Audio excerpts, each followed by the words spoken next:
teniko tinyony ka tsy mba avony nieritreritra tsy vakilo andehoany fahoany tsy zay nefa lahatriny tsito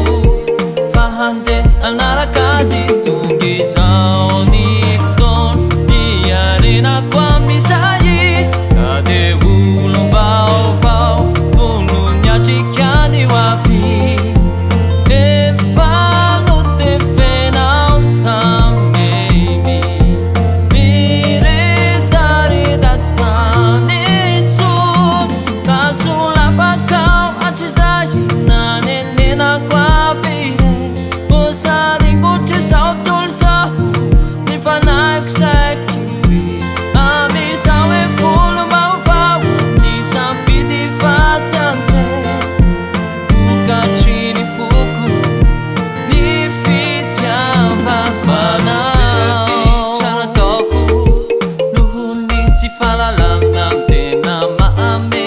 tratoko lavitriny fahendrena mialako avizany fa tsy maso